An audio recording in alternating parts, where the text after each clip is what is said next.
ఇశ్రాయేలును కాపాడువాడు కొనకడు నిద్రపోడు, యెహోవాయే నిన్ను కాపాడువాడు. ప్రార్థన చేసుకుందాం. Praise the lord. Thank you ప్రభువా, నీకు వందనాలు. మహోన్నతుడు అయిన మా పరమ తండ్రి, వందనాలు చెల్లిస్తూ ఉన్నాం. ఎప్పటి వరకు మాతో ఉన్నావు. చక్కగా కీర్తనల ద్వారా నీ నామాన్ని మహిమపరచుటకు, నీ సన్నిధిలో ముందుకు కొనసాగుటకు మీరు ప్రేమించినందుకు వందనాలు, బలపరిచినందుకు వందనాలు, నడిపిస్తూ ఉన్నందుకు వందనాలు. ఈ సమయంలో నీ మాటలు మేము ధ్యానం చేసుకుంటూ ఉండగా మా అందరితో మాట్లాడి మహిమ పొందమని యేసయ్య పరిశుద్ధ నామంలో ప్రార్థన చేయొచ్చు. మిక్కిలి వినియమంతో వేడుకుంటున్నాను పరమ తండ్రి, ఆమేన్. అందరం కూర్చుందాం.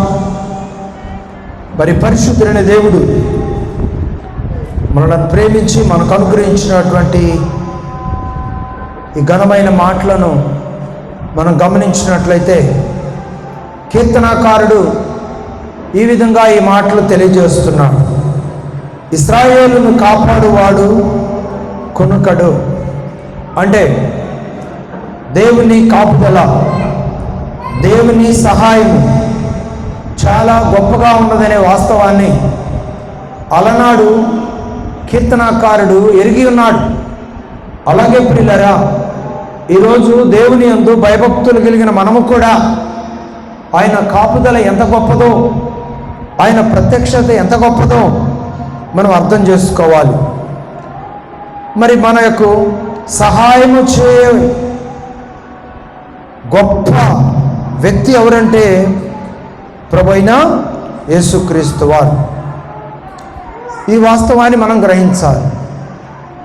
అలనాడు నాకు సహాయము ఎక్కడి నుండి వస్తుంది అని చెప్పి తనను తాను ప్రశ్నించుకొని, ఆయన ఎప్పుడూ నిద్రపోని దేవుడుగా ఉన్నాడు కనుక నాకు తప్పకుండా ఆయన సహాయం చేస్తాడు, నన్ను బలపరుస్తాడు అనే ధైర్యము ఆ రోజు దేవుని బిడ్డలు కలిగి ఉన్నారు. కనుకే ఈరోజు మనందరం కూడా ఆ మాదిరిని తీసుకోవలసిన అవసరం ఉన్నది ప్రియులారా. మరి దేవుని స్వభావం ఎలాంటిదంటే, దేవుని స్వభావము అలసిపోనిది. దేవుని స్వభావం ఎలాంటిదంటే, నశించిపోతున్న ప్రతి వారికి అద్భుతమైనటువంటి కాపుదలనిచ్చి కాపరిగా ఉండి మనలను సరి అయిన రక్షణ సన్మార్గంలో నిలబెట్టి నడిపించగలిగినటువంటి వ్యక్తి పరిశుద్ధుడైన దేవుడు. కాబట్టి దేవుని స్వభావం ఎలాంటిదంటే అలసిపోనిది, మనలను నడిపించేది. అలసిపోనిది, మనలను నడిపించేది. ప్రియులరా, అలాంటి స్వభావాన్ని మనము కూడా కలిగి ఉండాలని దేవుని వాక్యము చక్కగా తెలియజేస్తూ ఉంది. మరి ఆ స్వభావాన్ని ఈ లోకంలో ఎంతమంది కలిగి ఉంటున్నారు, ఎంతమంది అనుసరిస్తున్నారు, ఎంతమంది ఆలోచన సఫలం చేసుకోవాలి, నా జీవితంలో ప్రయోజనకరంగా మార్చాలి నా జీవితంలో అని ఆశిస్తున్న వారు ఎంతమంది, ఆశపడుతున్నారు ఎంతమంది అని ఆలోచన చేస్తే చాలా తక్కువ మంది కనపడుతున్నారు. వాస్తవంగా మానవ జీవితం శ్రమలతోనూ శోధనతోనూ నింపబడిన జీవితం అని చెప్పి దేవుని వాక్యం అయితే తెలియజేస్తాం. కానీ అదే స్థితిలో దేవుడు మనలను ఏమాత్రమో నిలవబెట్టడో, మనకంటూ దేవుడు సిద్ధపరిచిన ఒక ప్రణాళిక ఉంది. ఆ ప్రణాళికను దేవుడు మన జీవితాల్లో తప్పనిసరిగా నెరవేరుస్తాడు. ఏంటా ప్రణాళిక, ఏంటా దేవుని సంకల్పం, ఏంటా దేవుని చిత్తం? ఒకసారి మనం యెషయా గ్రంథం 40వ అధ్యాయం 28వ వచనాన్ని కనుక మనం చదువుకున్నట్లయితే అక్కడ ప్రభు తెలియజేస్తున్నాడు. ఏమని? నీకు తెలియదా, నీవు వినలేదా, భూదిగంతములను సృజించిన యెహోవా మిత్రుడు దేవుడు, ఆయన సొమ్మసిల్లడు, అలయడు, ఆయన జ్ఞానమును శోధించుటం అసాధ్యమో. ఆయన ఎవరండి? ఆయన ఎవరు? ఆయన నిత్యుడగు దేవుడు, ఆయన భూదిగంతములను సృజించిన దేవుడు. ఆయన ఎవరు? సొమ్మసిల్లని దేవుడు. ఆయన ఎవరు? అలయని దేవుడు. ఆయన ఎవరు? పరలోకమందు పరిపూర్ణమైన జ్ఞానాన్ని ప్రసాదించే దేవుడు. ఈరోజు ఆయన జ్ఞానాన్ని శోధించగలిగే అంత సమర్థులు ఉన్నారా? ఒకసారి పరిశీలన చేసుకోవాలి. ఈరోజు చాలామంది దేవుణ్ణి శోధిస్తున్నట్టున్నారు, దేవుణ్ణి ప్రశ్నిస్తున్నట్టున్నారు, దేవుని మీద తిరుగుబాటు చేస్తున్నట్టున్నారు, దేవుని ఆలోచనలను అనుసరించడానికి ఇష్టపడని మనస్తత్వం కలిగి ఉన్నారు. అలాంటి వారిని దేవుడు అడుగుతున్నాడు, నేనేంటి, నా పరిస్థితి ఏంటి, నువ్వేంటి, నీ పరిస్థితి ఏంటి, నీ జ్ఞానం ఏంటి, నా జ్ఞానం ఏంటి, నీ జన్మేంటి, నా జన్మేంటి, నీ ఆయుష్కాలం ఎంత, నా ఆయుష్కాలం ఎంత అని దేవుడు ప్రశ్నిస్తూ ఉన్నాడు.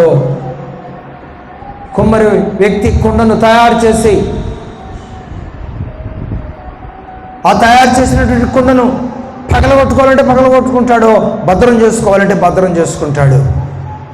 ఎందుకంటే అది ఆయన చేతుల్లో ఉంది. మరలా కుండను తయారు చేసుకోగలడు, అవసరమైతే మరలా కుండను పగలగొట్టగలడు. పరమ కుమ్మరి తండ్రి దేవుడు ప్రభువైన యేసుక్రీస్తు వారి పరిశుద్ధాత్ముడు త్రిత్వంలో ఏకత్వం అయి ఉండి సర్వమానవాడి యొక్క రక్షణ కొరకు వారి ప్రయత్నాలు చేశారు. ఎందుకో తెలుసా? నశించిన దానిని వెతికి రక్షించడానికి మనిషి కుమారుడి భూలోకంలోనికి వచ్చి ఉన్నాడు అనే వాగ్దానాన్ని నెరవేర్చడానికి తండ్రి కాలంలో తండ్రి పనిచేశాడు, కుమారుడి కాలంలో కుమారుడు పనిచేశాడు, పరిశుద్ధాత్ముడి కాలంలో ఆయన పరిశుద్ధాత్ముడు పనిచేస్తున్నాడు. ఏమంటున్నాడు ఆయన? ఎక్కడ ఇద్దరు ముగ్గురు కూడి నా నామం పేరిట ప్రార్థిస్తారో వారి మధ్యలో నేను ఉంటానన్నాడు. ప్రార్థించిన ప్రార్థన మనమును తీసుకువెళ్ళి దేవునికి అప్పగించే విధంగా ఆయన పనిచేస్తున్నాడు. కృపాకాలంలో మనం ఉన్నాం. మన నిర్ణయాలను ప్రక్కన పెట్టి, సమస్యలే స్వభావాలను ప్రక్కన పెట్టి దేవుని మహిమ కొరకు నిలబడాలి. ఎందుకో తెలుసా? సమస్యలను వారిని కూడా బలపరిచేది ఎవరంటే ప్రభువైన యేసుక్రీస్తు వారు. 29వ వచనంలో ఆయన ఇలా తెలియజేస్తున్నాడు, సమస్యలిన వారికి బలమిచ్చువాడు ఆయనే, శక్తిహీనులకు బలాభివృద్ధి కలగజేయువాడు ఆయనే. ఆయనే బాలురు సమస్యలెదురు అలయెదురు, యవనస్తులు తప్పక తొట్టిలెదురు, యెహోవా కొరకు ఎదురు చూసేవారు నూతన బలము. ఎంత మంచి మాట అండి! ఆ నూతన బలాన్ని ఈరోజు ప్రతివారు పొందాలని ప్రభు కోరుతా ఉన్నాడు. నూతన బలాన్ని పొందకుండా మనం ఉన్నామనుకోండి, శ్రమల కాలంలో మనం ఏమైపోతాం? బలహీనమైపోతాం. దేవుడు మేలు చేసినప్పుడేమో దేవుని కొరకు నిలబడే వారిగా ముందుంటానికి ప్రయత్నము చేస్తాం. ఆ లక్షణాలు దేవునికి ఇష్టం లేదు. దేవుని కొరకు ప్రతి పరిస్థితుల్లో కూడా నిలబడేవారంటే దేవునికి ఎంతో ఇష్టం. ప్రియులారా, ఒకసారి మనము రాజుల గ్రంథంలోనికి వచ్చినట్లయితే, రాజుల గ్రంథము 18వ అధ్యాయం, మొదటి రాజుల గ్రంథం 18వ అధ్యాయం. ప్రియులారా, మనం గమనిస్తూ ఉన్నట్లయితే అక్కడ దేవుడు కొన్ని విషయాలు మనకు తెలియజేస్తూ ఉన్నాడు. 18వ అధ్యాయం 27వ వచనం రాజుల గ్రంథంలో దేవుడు ఇలా తెలియజేస్తున్నాడు. ఈ మాటలు మనం జాగ్రత్తగా గమనించినట్లయితే చాలా సవాలుతో కూడినటువంటి కొన్ని అనుభవాలను ఇక్కడ మనం చూడగలం. ప్రియులారా, మధ్యాహ్నము కాగా ఏలియా వాడు దేవుడై ఉన్నాడు, పెద్ద కేకలు వేయండి. వాడు ఒకవేళ జ్ఞానము చేయుచున్నాడేమో, ఈ విధంగా ఏం చేశాడంటే ఏలియా ఎగతాళి చేస్తున్నాడు. ఎందుకు ఎగతాళి చేస్తున్నాడు? అక్కడ ఒక సవాల్ ఏర్పడింది. ఇజ్రాయేలీలు వాళ్ళ సొంత నిర్ణయాలతో నడుస్తున్నప్పుడు మీరు బయలు పక్షాన ఉంటారా, మీరు జీవం కలిగిన దేవుడి పక్షాన ఉంటారా? ఒక్కసారి మీరు గమనించండి. ఇంకొక మాట అన్నాడు, ఏ దేవుడు శక్తిమంతుడో ఆయన పక్షాన మీరు ఉండడానికి ప్రయత్నమో చేయమన్నాడు. ఆ రోజుల్లో యెజబెల్ ఏం చేస్తుందండి? ఆ రోజుల్లో యెజబెల్ ఏం చేస్తుంది? చూడండి, 19వ వచనాన్ని ఒకసారి గమనించినట్లయితే, అయితే ఇప్పుడు నీవు ఇశ్రాయేలు వారిని అందరినీ యెజబెలు పోషిస్తున్న బయలుదేవతా ప్రవక్తలు 450 మంది, అషేరాదేవి ప్రవక్తలైన 400 మందిని నా యొద్దకు కర్మేలు పర్వతం యొద్దకు పిలువమని చెప్పాను. చూడండి, యెజబెలు పోషిస్తున్నటువంటి 450 మంది అంట. తర్వాత అషారాదేవి ప్రవక్తలైన వారు 400 మంది అంట. 400 850 మంది ప్రవక్తలు. వినండి, 850 మంది ప్రవక్తలు ఒకవైపు ఉన్నాడు, ఏలియా గారు ఒకవైపు ఉన్నాడు. ఆయన అంటున్నాడు, సవాల్, ఇదిగో ఇక్కడ ఒక గొయ్యి తీయండి, నీళ్లు పోయండి, కట్టెలు వేర్చండి, బలిమాంసాన్ని పెట్టండి. ఏ దేవుడైతే వచ్చి అగ్నితో దహిస్తాడో ఆయనే నిజమైన దేవుడు. చూడండి, 850 మంది ఒక పక్క, ఒకే ఒక్క వ్యక్తి ఒక పక్క. గమనించండి. సరే, మొదటి అవకాశం వారికి ఇవ్వబడింది. వారు గొప్పగా వారి భక్తి ధర్మాన్ని నిర్వహిస్తూ వచ్చారు. వారికి ఇచ్చిన సమయం మించిపోతున్నప్పుడు ఈయన ఈ విధంగా మాట్లాడటం జరిగిందనమాట. ఆ తర్వాత వాళ్ళ సమయం అయిపోయింది. ఆ తర్వాత దేవుడు ఎలీషా గారికి సమయం ఇచ్చాడు. ఆయన ఆకాశం తోటి చేతులెత్తి ప్రార్థన చేశాడు, అయ్యా వీళ్ళందరి కన్నులు తెరవబడినట్లుగా ఇక్కడ అద్భుతం మీరే జరిగించాలని ప్రార్థన చేస్తూనే ఉన్నాడు. ఆమెనని కూడా అనలేదు. ఆకాశము నుండి అగ్ని దిగి వచ్చింది. అద్భుతంగా ఆ మాంసాన్ని, కట్లను, అందులో ఉన్నటువంటి ఆ గొయ్యిలో ఉన్నటువంటి నీళ్లతో సహా పీల్చి పడేసింది. దేవునికి స్తోత్రం. అక్కడ ఉన్న వారంతా కూడా ఎక్కడికక్కడ పారిపోవటం ఇక్కడ మనం గమనిస్తూ ఉన్నాం ప్రియులారా. అంటే మనము సొమ్మసిల్లినప్పుడు ఈ పవర్ రాదు.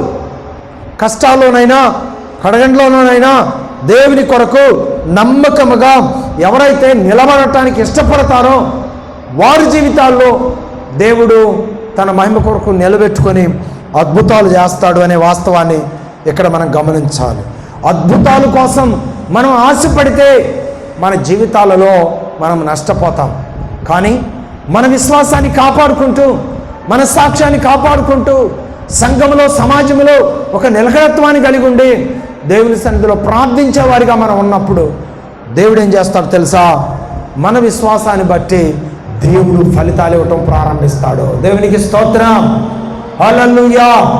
దేవుని ద్వారా ఫలితాలు పొందే గొప్ప మనస్సు నువ్వు కలిగి ఉండావా? నిలబడు దేవుని కొరకు. ఎవరి వల్లే నిలబడాలి? ఏలియా గారి వల్లే దేవుని కొరకు నిలబడాలి. నువ్వు నిలబడినప్పుడు తగిన సమయం రాగా దేవుడే నీ పట్ల విజయాన్ని ఇచ్చి అనేక మందిని తరిమే విధంగా, దేవుని నామానికి మహిమ కలిగే విధంగా ఆయన చేస్తాడు, చేసి చూపిస్తాడు అనే వాస్తవాన్ని ఈ లేఖనాల ద్వారా మనం గమనిస్తున్నాం ప్రియులారా. మన విశ్వాసం పరిస్థితులపై ఆధారపడిందా, దేవునిపై ఆధారపడిందా? ఒకసారి గమనించుకోవాలి. పరిస్థితులపై ఒకవేళ ఆధారపడినట్లయితే అది నిలకడలేని భక్తి జీవితం, దేవుని నామాన్ని అవమానపరిచే విధంగా మారిపోతుంది. కానీ దేవుని మీద మనం ఆధారపడితే ఎలా ఉంటుందంట? చాలా అద్భుతంగా ఉంటుంది అనే వాస్తవాన్ని ఇక్కడ మనం గమనించాలి. అందుకే ప్రియులారా, మనం ప్రశ్నించుకుందాం, మన విశ్వాస పరిస్థితులు, మన విశ్వాసము పరిస్థితులపై ఆధారపడిందా? మన విశ్వాసం దేవునిపై ఆధారపడిందా? పరిస్థితులపై ఆధారపడింది అనుకోండి, దేవుడు మాకు మేలు చేశాడు, సీట్లు పంచుతాం, కేకులు కట్ చేస్తాం. కానీ అనుకున్నది జరగలేదనుకోండి, దేవుని సన్నిధి కూడా రావటానికి నిర్లక్ష్యంగా ఉండటానికి ప్రయత్నం చేస్తాం. ఎందుకని? సౌండ్ పెట్టినానా? ఎందుకని? మన విశ్వాసం దేవునిపై ఆధారపడిందా, పరిస్థితులపై ఆధారపడిందా? పరిస్థితులపై ఆధారపడితేనేమో దేవుడు మేలు చేసినప్పుడేమో కోడికి వస్తాం, దేవుడు మేలు చేసినప్పుడేమో కానుకిస్తాం, దేవుడు మేలు చేసినప్పుడేమో పలారం ఇస్తాం, దేవుడు మేలు చేసినప్పుడేమో కేకులు వస్తాం. ఒకవేళ నువ్వు అనుకున్నది జరగలేదనుకోండి, అప్పుడేం చేస్తావు? ఏం చేయవు. ఇది పరిస్థితులపై ఆధారపడిన విశ్వాసం. కానీ దేవునిపై ఆధారపడిన విశ్వాసం ఎలా ఉంటుందో తెలుసా? నువ్వు అనుకున్నది జరిగినా జరగకపోయినా, చివరికి మన జీవితానికే అపాయం వచ్చినా దేవుని కొరకు నిలిచి ఉంటాం. దేవునికి స్తోత్రం, హల్లెలూయా. దానియేలు గ్రంథం 6వ అధ్యాయం 22వ వచనం చూడండి. ఎంత బలమైనటువంటి దేవుని మాటలు అక్కడ. ఆలోచనలు కాదండి, దేవుని ఆలోచనలు మన జీవితంలో మనం నెరవేర్చాలి అని దేవుని వాక్యం చక్కగా తెలియజేస్తాం. ఏమన్నాడు? ఏమన్నాడు? రాజు ఆజ్ఞేయగా దానియేలు మీద నింద మోపిన ఆ మనుషులను వారు తోడుకొని వచ్చి సింహముల గృహలో పడద్రోసి వారిని, వారి కుమారులను, వారి భార్యలను పడద్రోసి వారు గృహ అడుగులకు రాకమునిపే సింహాల పాలైరి. సింహాలు వారి ఎముకలను సైతము పగలగొరికి పొడిచెను. ఎవరిళ్ళు? ఎవరండి? దానియేలుకు వ్యతిరేకంగా మాట్లాడిన వారు. వాళ్ళ గతి చివరకాల అయింది. మరి దానియేలు, దేవుని కొరకు నిలబడిన దానియేలు పరిస్థితి ఏమైంది? 21, 22. అందుకు దానియేలు, రాజు చిరకాలము జీవించును గాక, నేను నా దేవుని దృష్టికి నిర్దోషిగా కనబడుతును కనుక ఆయన తన దూతలను పంపించి సింహములు నాకు ఏ హానియు చేయకుండా వాటి నోళ్లను మూయించెను. ఏమన్నాడు? దేవుడు తన దూతలను పంపించి నాకు ఏ హాని చేయకుండా దేవుడు సింహాల నోళ్లను మూయించెను. అంటే ఇప్పుడు దానియేలు విశ్వాసం దేవుని మీద ఆధారపడిందా, పరిస్థితుల మీద ఆధారపడిందా? దేవుని మీద ఆధారపడింది. అదే పరిస్థితుల్లో మనం ఉంటే శద్రకు, మెషకు, అబేద్నెగో వాళ్ళ విశ్వాసం పరిస్థితుల మీద ఆధారపడిందా, దేవుని మీద ఆధారపడిందా? కాబట్టి అగ్నిగుండంలో పడటానికైనా ఇష్టపడ్డారు, కానీ ఆ విగ్రహానికి మొక్కటానికి మాత్రం అంగీకరించలేదు.